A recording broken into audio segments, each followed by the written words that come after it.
Do you want to buy a house?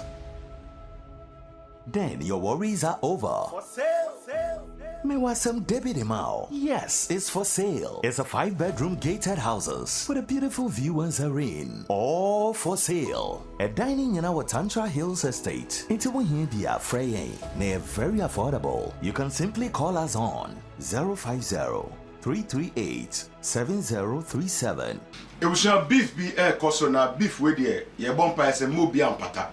Neum how a beef no ebako ende because for some time now you hundia echo. Prophet Ogyaba ene Avram ben Moshe edi apemso. Neighbor will say man pass man.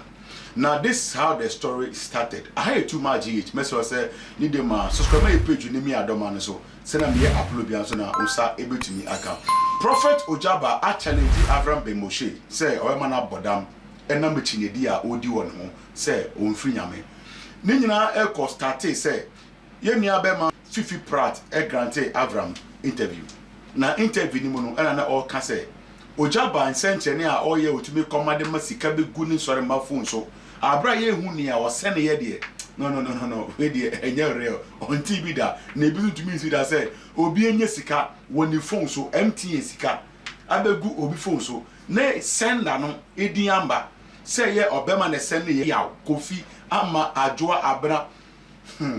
busia o mebu de adetie bia ni nsemo a e wo sawoti when Abraham said no I can't take far Sarah chene we nko ande enfri nyame na sofo Ogyaba te ya ne tikwa pai o say no Avram enam de wa kentere ya fix date year 21st of June 2024 yensia ewo ono na sorry dem wo so ama Avram ambodama no no ofri nyame na so dan na we say no Avram efe jantum when a few days in the Avram a consult ama common sense for na ka say no challenge we dey on jintum na fe na on there no say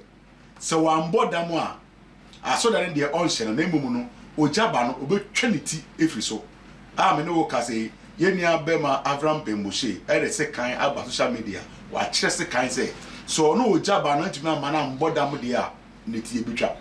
na biom so no challenge na all send true no wa gya tumu dey na emum na so dem wo no no pa omo change the venue of the program and as one change mpo a oma IGP ante oma obi ante say challenge dey wa gya tum na so no Ogyaba wa ma ono Avram ben Moshe ambodam dey a onye wie pa onka hunu say niti meye onyame dey a nti challenge accepted but Ogyaba ma send you message bi nti check ewo Ogyaba TV why state C no o settings ntimi ense no me de me private number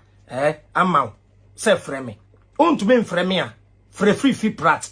na yenye conference call na yem planning ye challenge accepted number 1 the edikan ye be ye ni em say yenhye wa so dan ene dan bone ade ni nti no ye pese police bem nti ye be ko police headquarters na ye nyina yakogina ye gidie so na ya sign what the option e ba say yenhye wa so dan da bi enye wo na abefre na wa kire venue na wo de terms and condition aba da bi eye between me ne wo enti wo wa kire de wo de be ye me also be mama bodam magiatum wa mama modam a me nhye wa so dan no da bi why me so metwa wuti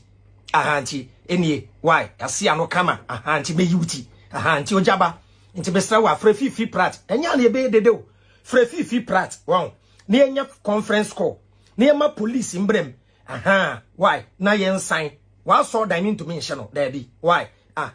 na yen pe venue neutral grounds say still ope wa so dem na ye beba ye be announcement CSF nyina beba ho na sa 21st June 2024 no wa mama bodam when to me mama bodam na mamfa dambo emfiri hwa yen hia so dan da bi eyewo ena wo be ya me bone me hia so dan na wo ho son entimi di wuti ena eko Elijah Bible nim or perform a miracle ewo Baal akonfo nim no otwitwa akonfo 400 niti why ntimi sraw me bodam a me it's like me lose my life enti won so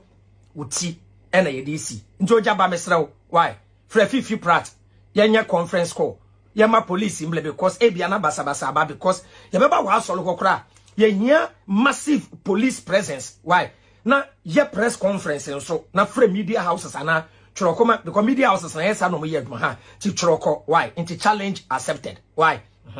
yebe meeting no nti aso dan ne hye ne de cancel why me nso me de a me de ba no why yebe yiwuti why okay 21st